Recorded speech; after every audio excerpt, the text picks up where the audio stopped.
All right, so we are now live for the 15th episode of the Performante podcast. In this podcast, we're primarily going to be going over proof of stake and the opportunities that it presents with DeFi. We'll go over random stuff in terms of the market, looking at Bitcoin, looking at the U.S. dollar, pretty big move to the downside, and yeah, we'll see where the overall podcast takes us. So I'll let Nathan take it away. Hey everyone, welcome to our 15th episode, the second day of December, where we are looking to be podcasting every day. Thanks for tuning in. We really appreciate it. Spread the word, tell a friend. But I think we can jump right in and rejoice because Ethereum 2.0 today is its second day in operation. And we've seen a lot of hype around the community. Like everyone gassed up at the project succeeding in the transfer from proof of work to proof of stake. And that calls into question maybe if there's any beginners out there to differentiate between proof of work and proof of stake mechanisms. Because understanding that is kind of fundamental to understanding why Ethereum changed from the two. Yeah, definitely. Well said. Yeah, we could talk about it in the podcast. We can go in depth. We could just talk about the overall perspective. But in short, proof of work, miners solve puzzles and they're given a reward for the first person to solve the puzzle. And proof of stake, there's no real reward for making a block. So the block creators actually take a transaction fee. So there's a couple of nuances there. I think one thing that the retail trader and investor is most interested in is the fact that you could actually get paid to hold Ethereum.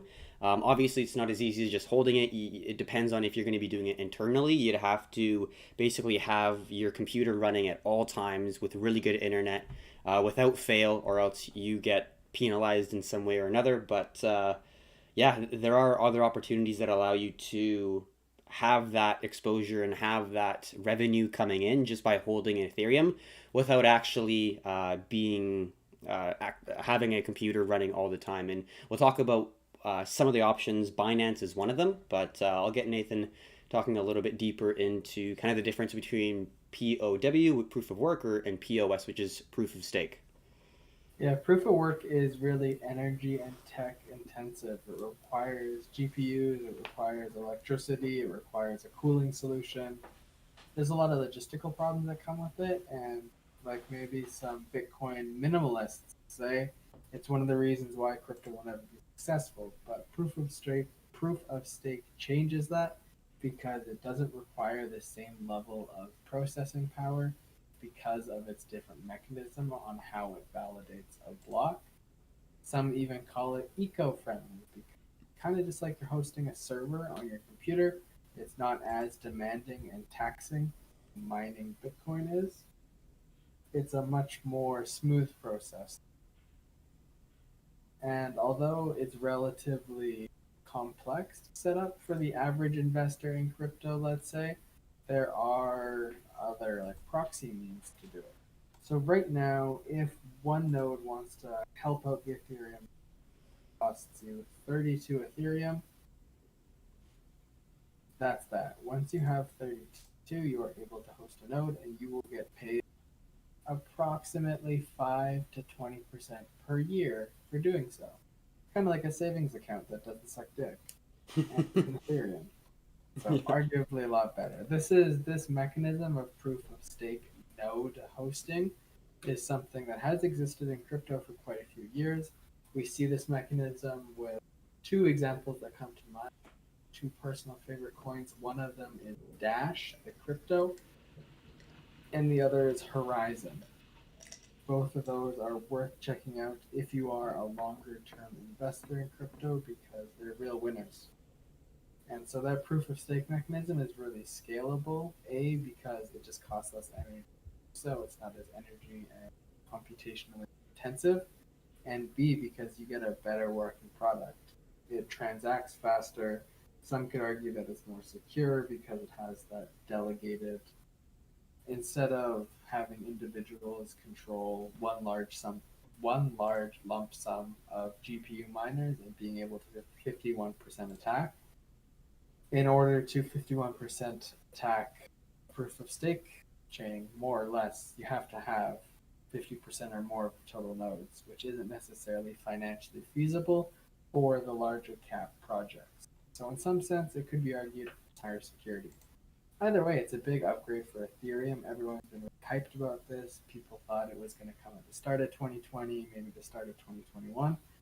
But Vitalik and the boys managed to sneak it in just in the 12th month here. Love to see it.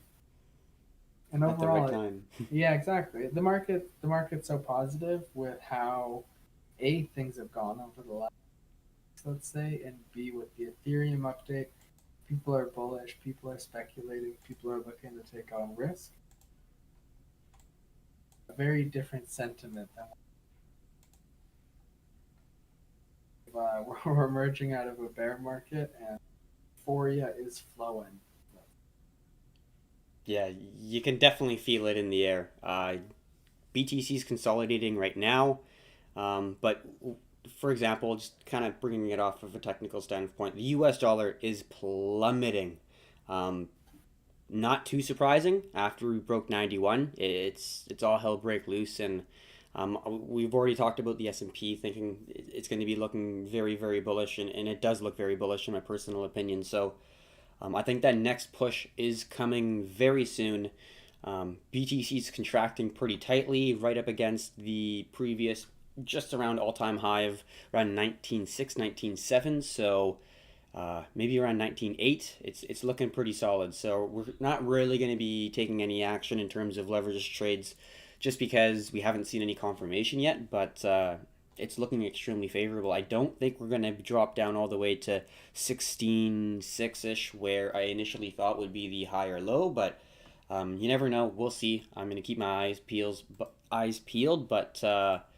Yeah, definitely keep up with the TikToks and the YouTube videos for more info on that. So, kind of switching gears. Yeah, we've Uh, been. oh, go on. Oh, I was gonna say we've just been trying to keep everyone updated between Instagram, Discord, and TikTok. If you're not checking out those platforms, make sure you are, because our YouTube is only one fraction of a larger whole. Love to have everyone cross participate, join in on the fun on Discord, because ultimately we're just trying to keep everyone in the loop. Hmm. Definitely. Yeah, I'd say we're pretty active on all fronts. So, yeah, come say hi, come comment on things we should talk about, things we should review, and yeah, we're very open to having a quality discussion. So, kind of Shall the we? next. Oh, Oh, I was gonna say, should we move into talking about like the equity matches for proof of stake companies? yeah, sure. So the one that comes to mind, I would say, is definitely Neptune Dash. We've been talking about this stock for a while. It's a company based in Vancouver, Canada. They have, I believe, 10 cryptocurrencies that they have in their portfolio. They have things like Bitcoin. They have a huge I don't know how many master nodes they have, but they have a significant amount of master nodes that they're getting a lot of revenue from their Dash holdings. They have Neo, they have Ethereum, which they will stake, I'm sure.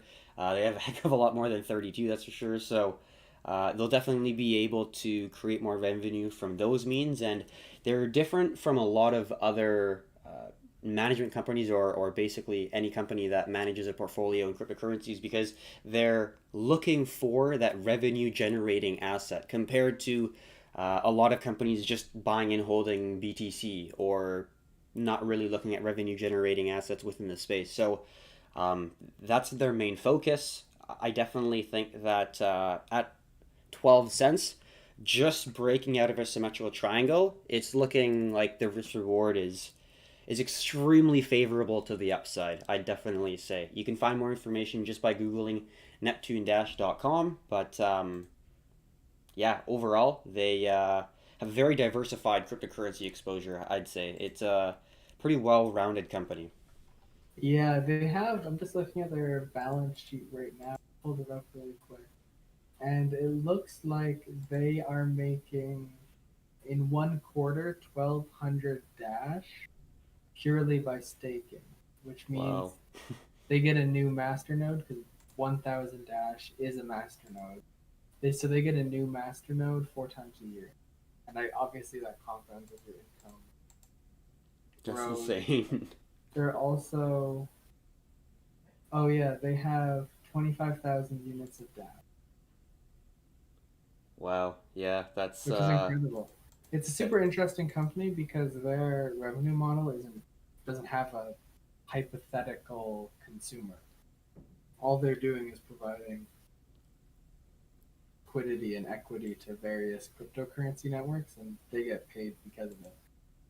It's like a formalized DeFi business model where yeah. they're the conglomerate connecting different networks. Super interesting. There's other blockchain companies worth noting. Riot is one of them. Mm-hmm. Fun fact: they used to be a biotech company back in like 2003, I think. And then when blockchain started becoming popular, they ditched their main biotech product and joined the crypto force.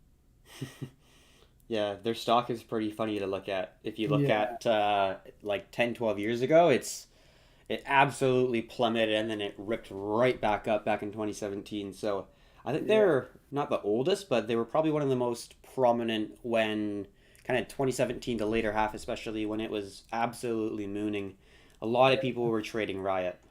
Like in the 2017 run, it peaked at like $49, $48. Um, and at the start of that bull run, it was $1.69. Yeah. And now it's trading at 8.51. It's actually done pretty well. From the March lows, we're looking at March lows. Oh yeah, like 700%, 600. Quite volatile. Oh yeah, I definitely could see it. It's probably one of the more liquid assets to trade. I'd say GBTC Grayscale's Bitcoin Trust is pretty liquid as well, but like for example, Neptune Dash is not liquid at all. If you're looking at it from like the hour chart, it's Oh yeah, extremely choppy. It looks just the wicks look absolutely terrible. disgusting. Oh, But speaking of Grayscale, they're doing I think a 7-to-1 stock split on their Ethereum fund. oh wow, interesting. I guess they just probably need liquidity for it to be traded effectively. I know at Yeah. one point their Litecoin fund was trading at a 500% like overvaluation compared to what Litecoin was trading at on an exchange. Wow. Premium, I guess would be the Yeah, term for premium. it. That's crazy. It'd be cheaper just to buy the actual underlying asset. Yeah, right. But don't tell the Yeah, normie stuff about exactly. You're buying into the dream. You're buying into the mission of the it. company. Exactly. Yeah, but really cool opportunities. I think this space is only going to grow, and obviously, as the overall market cap increases, you're going to have more of these companies pop up. But I think being able to kind of have a maybe not level floor entry, but pretty well close to it. Like Neptune Dash is basically not at its lowest point, but it's basically bottoming out and consolidating now. So if you think that this overall cryptocurrency market is in a bull run, having some level of exposure to not just cryptocurrencies and the underlying asset, but also some of the possibilities that provide you maybe with some more security. For example, you might not be able to trust all cryptocurrency exchanges, and this type of investment where you're investing through a brokerage and it's very legitimized and verified really just gives a little bit more peace of mind, I guess, when you are diversifying your investments. And even the actual stock itself provides a 6% annualized return in terms of a dividend. So you're getting paid to hold, as well as obviously the company itself for hosting nodes. So overall, really good opportunities out there. And I think the kind of last thing we're going to touch on is, let's say, for example, if you're a novice investor or you just don't have a lot of capital to start off with and you want to start staking and you don't have 32 Ethereum, what do, right? You just say, oh, unfortunately, you can't do it. But there are a lot of options. Like one of the most common, if not the most common, well used exchange is Binance, and they offer pooling. So if you don't have the total amount in order to actually stake, you can pool your Ethereum together. And yes, you are trusting that Binance will play their role. And theoretically, that's kind of like against what crypto is about to some degree, where you want to be your own independent bank and your own independent individual and in control of your money. But I think if you don't have the ability to have that capital for your own node hosting, it's a really good opportunity. And we'll talk about DeFi a little bit with Binance because they have some awesome returns, to be completely honest. I think Nathan said you got like a 20% return APY for BNB, is that right? Yeah, that was the return on a locked 90-day, I believe, which is nothing short of incredible compared to, like I said earlier, the shitty rates you get at a normie bank. This is DeFi is the future, and I think Ethereum has already played a massive part in the structure of how DeFi operates on smart contracts. And that future is only going to get brighter as more people tap into the power of DeFi, decentralized finance, the ability to borrow and loan money without a massive conglomerate like a bank taking their cut. One perspective that I heard was interesting was banks exist because it's super profitable to loan people money, take your cut, because people need to borrow money. And that's why DeFi is such a big industry because now everyone's just now Mm-hmm. everyone can get that 5 to 20% APY for just locking money away. Mm-hmm. We don't have to accept those 0.01% compounding savings accounts that they offer us. The answer is right in front of us. Binance offers point zero zero one Ethereum as your minimum balance to contribute to an Ethereum node. So as long as you have 0.001 Ethereum or more, you can make passive income just by putting it into your Binance savings wallet, which is incredible. That I would say that's easier than getting any kind of aggressive interest rate elsewhere online. You can get them probably that would outperform an index fund just by holding it. Obviously, there is volatility within the pair that you're trading. So if you're doing something like BNB, yes, you're getting that B, but then you also have to measure BNB against the US dollar. Mm-hmm. Can stake them with stable coins. In fact, if you have a ledger product, the Nano S or the Nano X, you can stake your USDT, your USDC, your DAI, directly on your ledger without it ever leaving.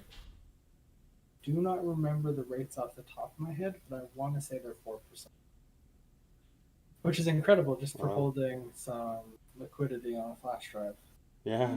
You can make substantial money. Obviously, it's not a get rich quick scheme, but we live in the age that getting rich quick requires a lot of risk, and we're just trying to play the game of not get poor slowly from inflation. Yeah, That's the dream here. yeah, it's a important thing to note for sure. I think people are getting more, I guess, woke, I guess you would say. Uh, with the age of the internet, people are understanding that they could just print as much as they want, and I think they found that out very I guess they found that out in their face. Like it was very easy to understand through COVID because they printed a lot of money, and yes, the U.S. dollar is falling, but a lot of the U.S. denoted dollars are out of the actual country, so they're only suffering a small portion of it. So at the end of the day, they'll look at places like Japan and say, hey, they've printed a lot more money than us. They're suffering from deflation, not inflation. And overall, with economics, it's usually if an entire generation dies, they forget what happened. So then we haven't really suffered inflation too much. In the 70s, it was pretty bad, but they were able to handle it. But we haven't seen something as catastrophic as like Zimbabwe or Venezuela, but it's happened before. For example, before the dollar, in the early 1900s, there was a Confederate, I believe, or confidential Confederate dollar. But that got inflated to death due to the Civil War, and a lot of people don't really understand that. The dollar's been around for, let's say, a little over 100 years, so not very long, and people think it's this almighty great asset that will never ever get taken down. But at the end of the day, it's just a massive cycle. Yes, it's generational if you're actually looking at from completion to completion, start to finish, but fiat currencies do not work. At the end of the day, if you look at economic history through centuries, it just does not work. The previous world reserve currency was the pound sterling, which is now not the reserve currency, and it's lost 99% of its value. Well, why is that? Because they printed the currency to death. It's just a cycle of a fiat currency. Humans are always going to push the can down the road. No politician is going to make the necessary changes to impact what's going to happen in 20 years. They just care what's going to happen in 4 years or their re-election.